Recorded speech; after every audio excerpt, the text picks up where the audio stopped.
Hello everyone, आज मैं आप लोगों के लिए एसएससी सीपीओ 2023 का जिनका प्री एग्ज़ाम है उन लोगों के लिए वीडियो लेकर के आई हूँ। और मेनली जो कल प्री एग्ज़ाम देने जाएंगे उन सभी लोगों को ये वीडियो देखना चाहिए। एक भी पॉइंट इसमें आप स्किप ना करें, कल आपके लिए बहुत हेल्पफुल रहेगा और आपके मार्क्स को काफ़ी हद तक बूस्ट कर सकता है। ओके, और आप लोगों के किस तरीके से एग्ज़ाम देना है, क्या चीज़ें हैं जो आपको ध्यान में रखनी चाहिए, और इसमें आपको काफ़ी सारी चीज़ें पता चलेंगी।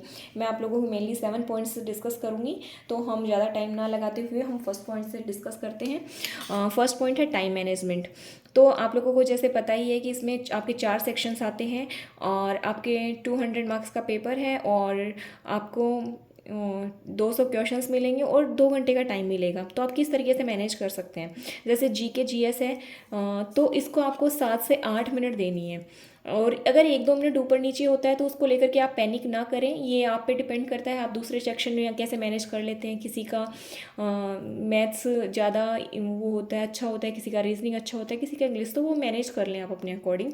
बाकी एक नॉर्मली मैं आपको रफ आइडिया दे रही हूँ, जैसे मैथ्स है इसके लिए आप 55 मिनट तक बचा के रखिए। ओके, इंग्लिश है तो उसके लिए 18 to 20 मिनट्स में आपको करनी की ट्राई करना है। रीजनिंग है वो 35 to 40 मिनट्स में आपको करने की ट्राई करनी है। ओके, ये एक नॉर्मली मैंने आपको रफ आइडिया दिया है, बाकी आप अपने अकॉर्डिंग कर सकते हैं। बट आपको हर सेक्शन के लिए पहले से अपने माइंड में एक थ्योरी है वो सेट करके चलनी है। ओके, अब जैसे सेकंड पॉइंट है तो हम अटेम्प्टिंग सीक्वेंस, किस तरीके से आपको अटेम्प्ट करना है और आपकी क्या सीक्वेंस होनी चाहिए इन सेक्शंस को अटेम्प्ट करने की, तो ये आपके ऊपर डिपेंड करता है कि आपने मॉक टेस्ट में किस सीक्वेंस में अटेम्प्ट किया है। बाकी तो मैं आप लोगों को जो एक आइडिया दूंगी जिस जिस तरीके से मैंने भी अटेम्प्ट किए हैं और बच्चे करना प्रेफर करते हैं, वो है पहले जीके को करते हैं, फिर वो इंग्लिश को करते हैं, फिर रीजनिंग को, फिर मैथ्स को। ये एक नॉर्मली एक अच्छा सीक्वेंस है। अगर आप इससे करोगे तो, क्योंकि मैथ्स के लिए लास्ट में आपके पास टाइम बच जाता है और अगर उसमें 1-2 क्वेश्चन आपके रह भी जाते हैं तो वो इतना वो नहीं हो पाता है।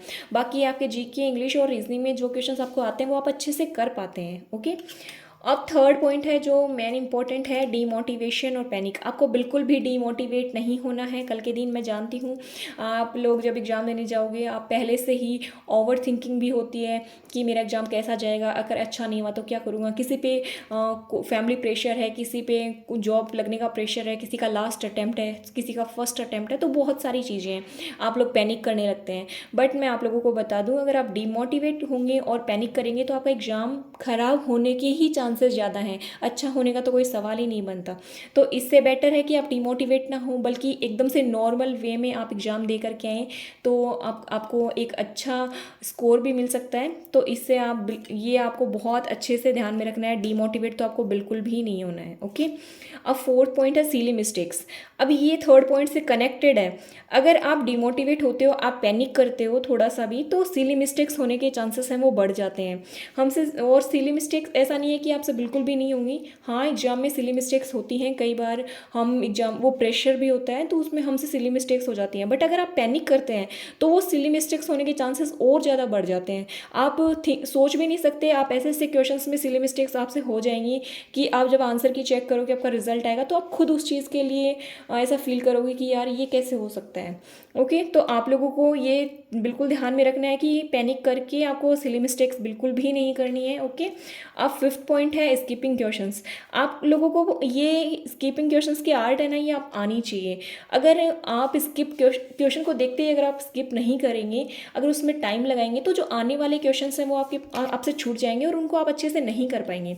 तो आप लोगों को क्वेश्चन को रीड करते ही पता हो जाना चाहिए कि ये मुझे स्किप करना है या मुझे उसमें टाइम देना है।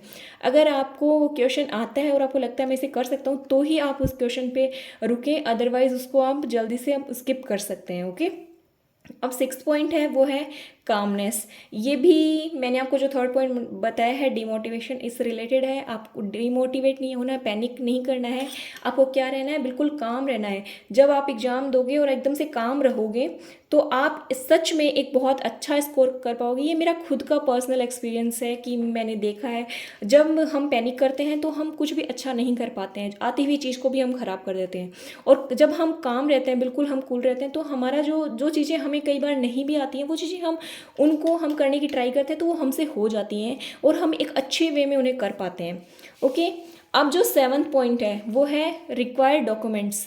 आप लोगों को एग्ज़ाम में जाने से पहले अपने एडमिट कार्ड में चेक कर लेना है कि आपको क्या क्या डॉक्यूमेंट्स वहाँ पे लेके जाने हैं सेंटर पे। वो आप एक बार नहीं, 2 बार नहीं, आप उसको 5 बार भी चेक कर लें, क्योंकि अगर आप उस चीज़ में बिल्कुल भी लापरवाही करेंगे, अगर थोड़ा सा भी आपसे ऐसा होगा कि है ना ये डॉक्यूमेंट रह गया, तो आपको एंट्री नहीं मिलेगी और आप लोगों की जो मेहनत है वो वेस्ट हो जाएगी। आपको फिर से 1 साल का ट्राई करना पड़ेगा, वेट करना पड़ेगा।